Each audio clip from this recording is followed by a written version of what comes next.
These are the instructions for how to make these straw star or Strohsterne ornaments. So straw stars or Strohsterne are traditional German or Scandinavian ornaments that were made. And while we are not using the traditional materials of straw that we're splitting, we have put together a kit that is really simple and easy for you to make something very similar to a straw star to hang on your tree or to hang in your house as a beautiful decoration.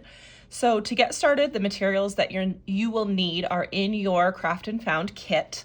You will need the straws, which in this case we are using these wooden coffee stirrers, and you will need the mold, which here is the mold that you'll be using to create it. You'll need both the base and the clamp, and you will need some string. Let me just grab my string that we will need to finish our straw stars. So I'm just going to be using some embroidery floss. You can use a thicker string, a thin yarn, something that will be thick enough to hold and add some color, but not too thick that you struggle to use it. And I'll show you how you're going to do that. So you'll just need a length of the string. Having some scissors handy is also helpful. So to get started, we are going to open our clamp just by pinching the clamp and taking that part off and leaving just the base.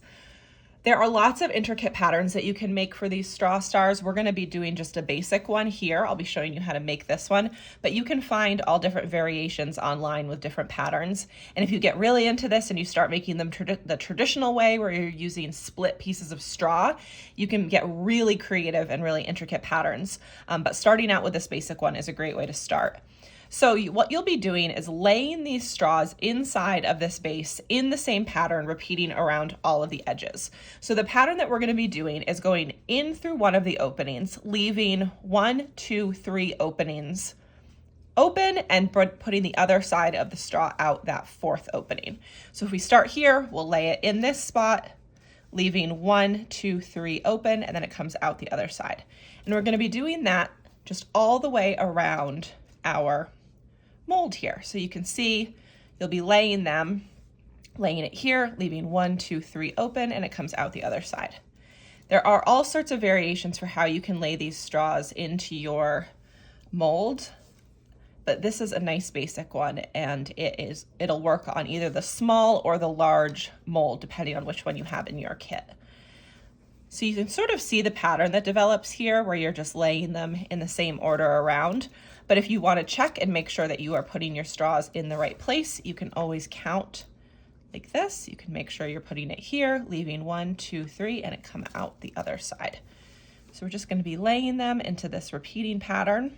As you see, we're starting to get to the point where they are overlapping. So if you want to check, you're leaving 1, 2, 3 open, putting it in the fourth. And you're going to start to see the star take shape, leaving 1, 2, 3. Just going ahead and going all the way around in this pattern. Whatever pattern you choose for how you lay your straws is up to you. You can follow this one here that I'm doing, or you can make up your own. The one thing you want to keep in mind is that you always want to make sure that you have at least 2 straws coming out of each opening, so that there are at least 2 straws crossing over each other coming out of each opening. So we're going to make sure 1, 2, 3, and then this is our last one. You can see we have a space here and we have a space here where there's only 1 straw. That means that that is our last one to put in. We'll double check it by just looking around the outside and seeing that yes, we have 2 straws coming out of each opening, which means we're ready to put the clamp on. So you'll just pinch the clamp, slide it down into place. That's just going to hold all of those straws in place for you while you're doing the weaving. It makes the weaving part of this much easier. So the next part is where we're going to secure these straws down using our string. So to start, what I like to do is just bring this around one of our pairs, and you're going to find that there's sort of a technique to weaving this string around, and we'll talk about that as we get going here, but we're just going to make sure that we have our string around this first pair. We're going to be tying our we're not actually tying knots, but we're going to be joining them together at the base of where these straws cross down close. So we're going to have our first pair here. We have our string, if I can get this end, and we have it around the outside and then up to the top. And I'm just going to leave a nice tail here for myself that we'll use later. And I'm just going to tie a couple of knots nice and tight, tying those straws together nice and tight here to begin. And we don't need to do any kind of fancy knots or anything, but we do want these knots to be pretty tight down to start. Okay, so just 2 knots there to hold everything in place is fine.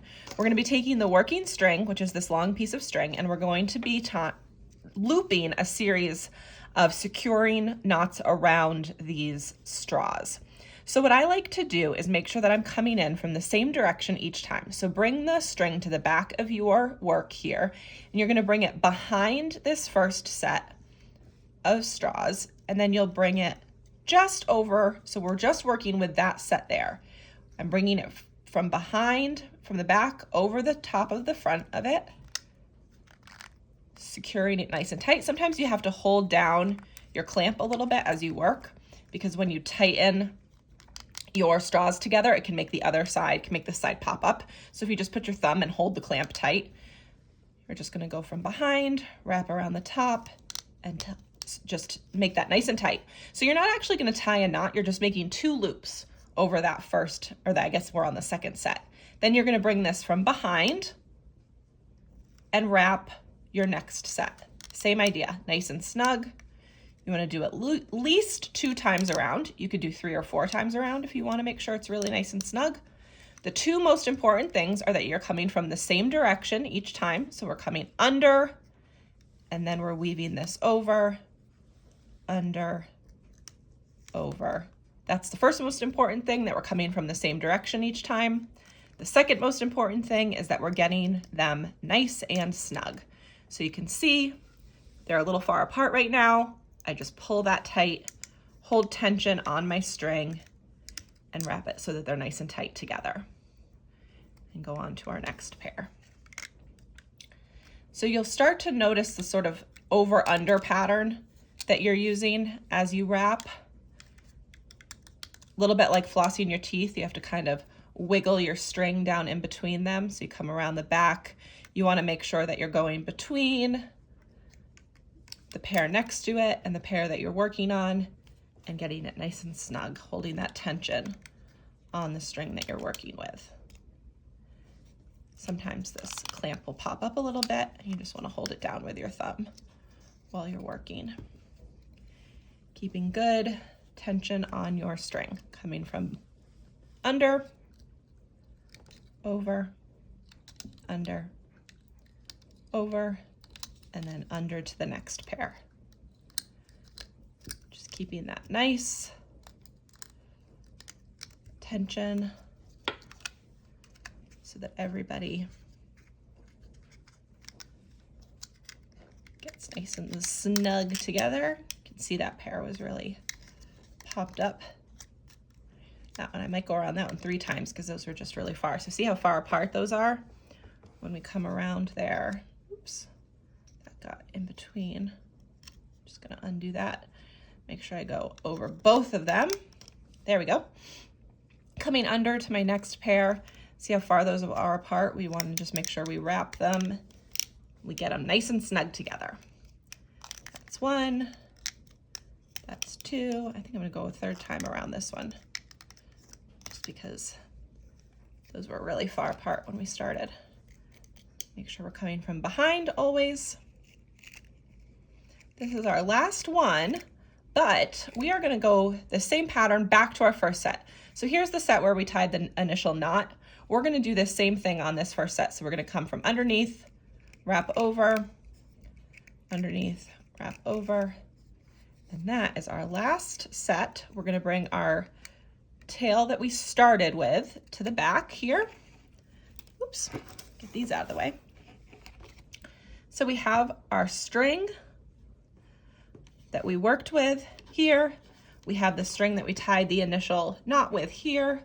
We're just gonna bring them onto the back side of our work make sure you guys can see what I'm doing, and tie a nice tight knot there using those 2 strings. Nice and tight back where we started. This one's a little long, so I'm just going to trim some of the extra just so it's easier for me to work with. Tie a couple of knots here. These are just basic knots, nothing fancy. Just something that'll keep it secure. And then if you want to use this string to hang your straw star, you can just do both of your strings together in a little overhand knot up at the end of the string. So just pull that knot up to the end of the strings, tying them together. Trim your extra. All right, so our star is formed. It is secured with our strings. Now we can take our clamp off of our mold. Clamp comes off. We can slide our mold off of here, and you can see everything holds together beautifully. So we have this really lovely design that we have made. If you feel like your straws aren't quite even, you can go ahead and slide them through a little bit. If you want to even up those sides a little bit more, if you want those crosses to be a little more even all the way around. This straw here, I should say this star here, same pattern, but when I finished it, I went ahead and took some kitchen shears or like a strong set of shears, and I cut each of these ends. So I cut each of the ends on a little bit of an angle where it met up with the other one to create these little points all the way around my star. So this one's a few years old. It's been in and out of our Christmas bucket, so it has gotten a little bit loose over time. But you can see I trimmed all of these ends to make more of a true star shape. You could trim your ends. You could leave them like this and it looks almost like a snowflake. You could trim some of the ends straight and flat across so you have more of like a circle here. I would recommend using a nice strong pair of kitchen shears or industrial scissors to cut through these wood straws. So that is the basic idea of how you're going to use your clamp and you're going to use the straws to make your design. You can lay those straws in here in any pattern you want, put the clamp on, see if you like the look of it, take them out before you start the tying. Again, you want to just make sure you have at least 2 straws coming out of each opening so that you have something to secure together. There are lots of patterns, lots of ideas out there for different formulas you can make for different kinds of stars, but we hope that you enjoy making these, that you keep your little tool here, and you make lots more in the years to come. And as always, please come by Craft and Found Exchange to find other craft kits to take home and enjoy crafting at home. Thank you. Have a great day.